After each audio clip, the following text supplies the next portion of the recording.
Good morning, everyone. It's Tuesday, March 9th, coming to you live from Seoul. I'm Kim Mo-gen. Before we get started, these are the stories we're following at the top of the hour. South Korea reported 446 new COVID-19 cases Tuesday. Prime Minister Chung Se-kyun says that the situation this week will be an important factor in the government's decision over how new social distancing measures will unfold.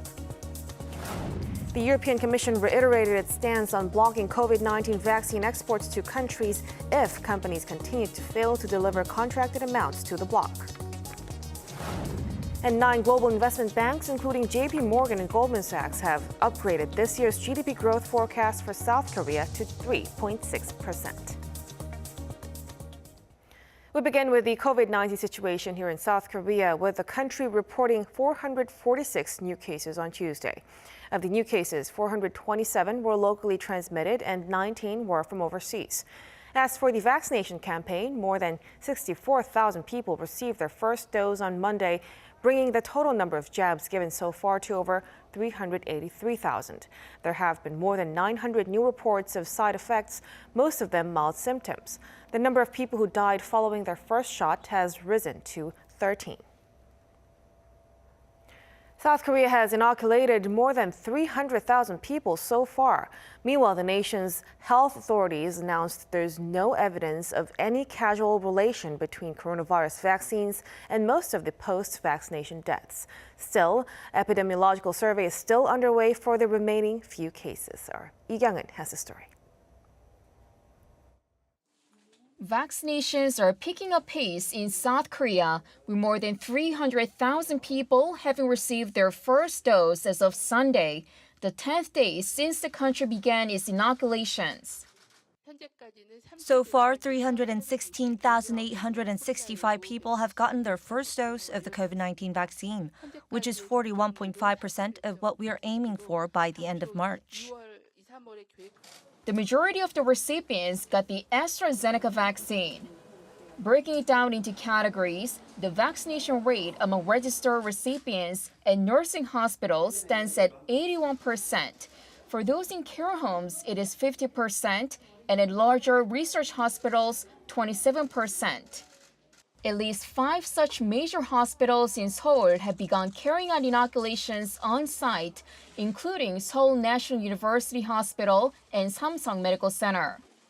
The group they're vaccinating is separate from the 52,000 frontline medical staff designated for treating COVID-19 patients, who are currently the only group to get the Pfizer vaccine.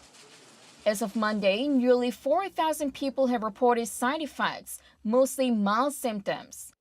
But there have been 33 suspected cases of anaphylaxis and 5 other cases of severe symptoms like spasms. 2 more people have died within a few days of receiving the vaccine, bringing the total to 11, all with pre-existing health conditions. On Sunday, health authorities held the first post-vaccination injury committee to review the first 8 cases. And their preliminary findings show those deaths have no direct correlation with the vaccine or the inoculation procedure itself. Plus, none of those 8 cases display symptoms of anaphylaxis. Most patients had underlying health conditions like cerebrovascular diseases and heart problems, which we concluded were the cause of the deaths. 4 of those 8 cases are currently undergoing autopsy, the results of which will be reflected in the final conclusion in the coming days. Lee Kyung-eun, Arirang News. The U.S. Centers for Disease Control and Prevention says people who have been fully vaccinated against COVID-19 can meet without masks in small groups, but should refrain from non-essential travel and continue to wear masks in public places. The updated guidelines also say fully vaccinated people can meet without masks in small groups with unvaccinated low-risk individuals from one other household. And adds that medium to large-size gatherings must still be avoided, and masks should be worn when visiting with unvaccinated people from multiple households or those who are at high risk. The CDC considers people fully vaccinated 2 weeks after the second shot. As Europe struggles to accelerate its vaccination programs, the European Commission reiterated its stance to block COVID-19 vaccine exports to countries if companies continue to fail to deliver contracted amounts to the bloc. Now, meanwhile, Israel is ahead of the game with more than 5 million people being vaccinated with their first doses. Our Choi Min-jung reports. As countries in Europe struggle to increase the pace of COVID-19 vaccination rates, the European Commission reiterated its stance on export regulations for vaccines. According to Bloomberg on Monday, the president of the European Commission, Ursula von der Leyen, said the EU cannot allow exports if companies do not deliver the promised amounts. This comes as AstraZeneca failed to deliver the contracted amount to the bloc for the first quarter, with only 10% being sent. She also added that she supports Italy's decision to block the shipment of AstraZeneca's vaccine to Australia, EU's first intervention with COVID-19 vaccine supplies. Earlier this year, AstraZeneca stated that it would be delivering fewer doses to the EU due to production issues, but the European Commission says monthly output will soon be doubled. Over in Israel, inoculation rates are accelerating as they celebrated the country's 5 millionth COVID-19 vaccination on Monday. According to figures released by the Health Ministry, of the 5 million people vaccinated with single shots, nearly 3.8 million citizens have also received the second dose. This is over 40% of the total population. Israel's prime minister also predicted that all adults over the age of 16 will be able to get vaccinated by the end of April. Meanwhile, Iran is expecting some 3.1 million doses of the AstraZeneca vaccine produced by South Korea before the year ends. The Islamic Republic News Agency reported on Monday that this will be part of the 4.2 million doses of vaccines provided by the COVAX facility. AstraZeneca's vaccine manufactured by South Korea's SK Bioscience was authorized for emergency use last month. Choi Min-jung, Arirang News. February's data from the world's top investment banks shows South Korea's economy growth is set to surpass previous estimates for 2021. According to the Korea Center for International Finance on Tuesday, investment banks including JP Morgan and Goldman Sachs upgraded this year's GDP growth forecast to 3.6%. The figure has been revised up by 0.1 percentage point every month since last December. However, South Korea currently has the second lowest projection from 10 Asian countries, with Thailand in 10th place expected to grow the least at 3.2%. The bank expects the South Korean economy to see a 3% growth in 2022. Now, wrapping up his trip to Washington for defense cost-sharing talks, Seoul's chief negotiator says South Korea and the U.S. reached a, quote, fair agreement. Chung Eun-bo told reporters the deal is reasonable, fair, and acceptable to both sides. He said he cannot disclose too much information on the new special measures agreement as it's still subject to internal reviews. Chung said an announcement is likely ahead of U.S. Secretary of State Antony Blinken and Secretary of Defense Lloyd Austin's visit to Seoul scheduled for mid-March. A U.S. State Department spokesman revealed that any deal would be effective for 6 years. Details weren't given on an increase in Korea's contribution, but he added that the Biden administration is unlikely to have made unreasonable demands, as the two countries are close allies.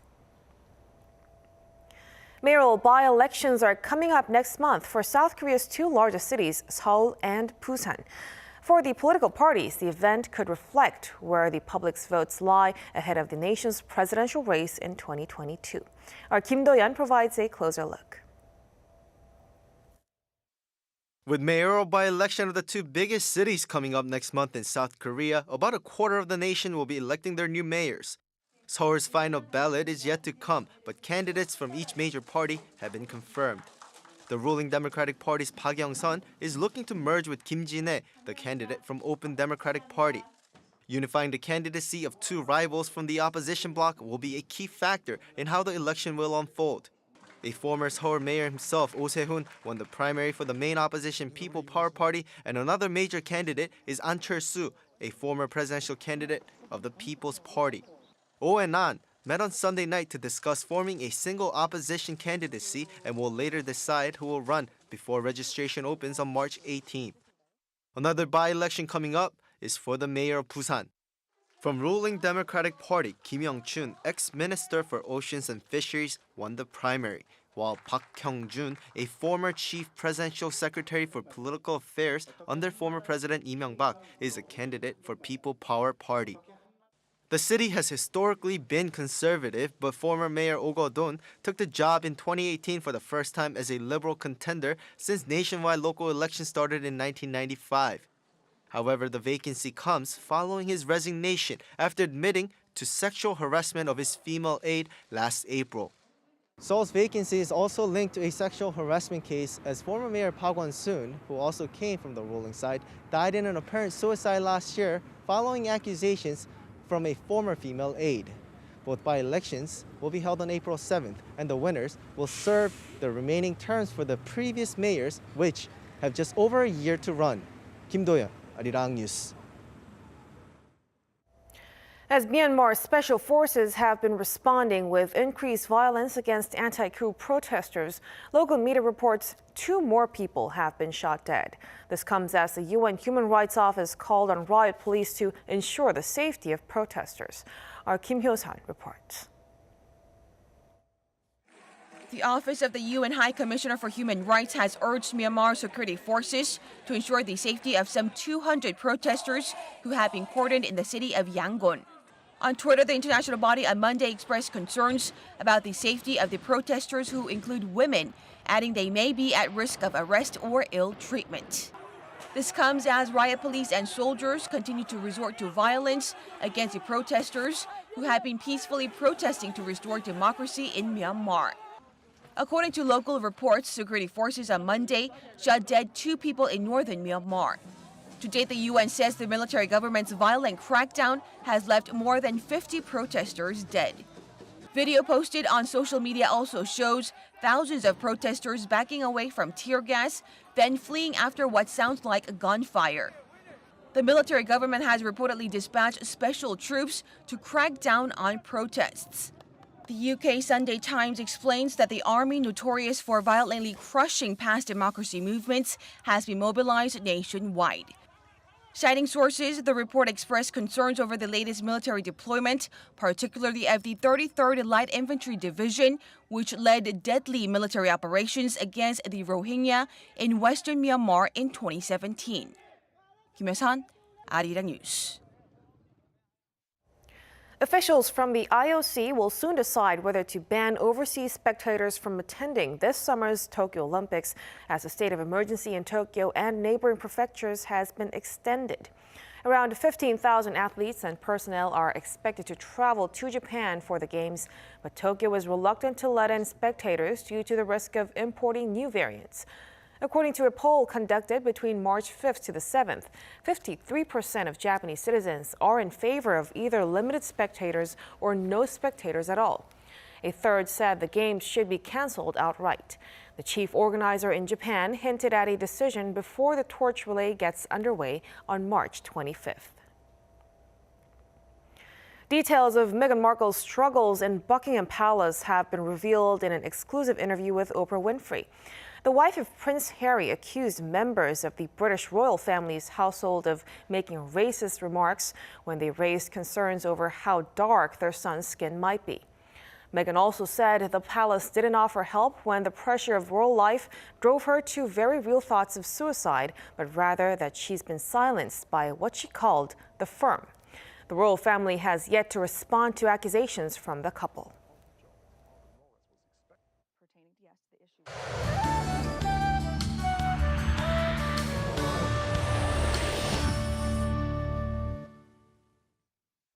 Good morning. Today looks to be a repeat of yesterday's weather conditions. Big gaps in the readings of more than 10 degrees Celsius between lows and highs under partly sunny skies across the country. But due to atmospheric stability, those of us in central and western parts of the country will need to brace for bad air again. In fact, we'll have more dusty days to come as the airflow will stay the same for the next few days. But don't forget, we'll still need ventilation with outside air to reduce airborne contaminants inside our homes. So highs will be in the low to mid-teens across the country, 3 to 4 degrees higher than seasonal averages. Seoul will make it to 12 degrees, Chuncheon, Daejeon at 14 degrees this afternoon. The warming trend continues in the afternoon under mostly to partly sunny skies in the capital region with high levels of fine dust, while rain is in the forecast for the rest of the country from Thursday. That's Korea for you, and here's a look at the weather conditions around the world.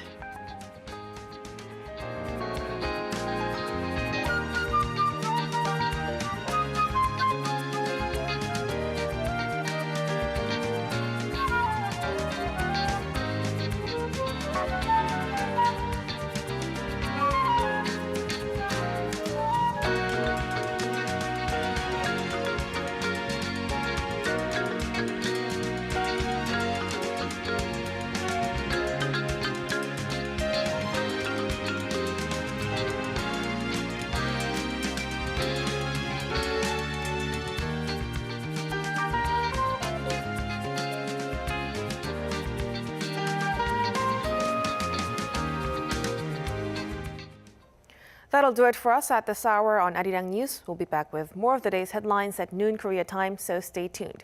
Thank you for watching and goodbye.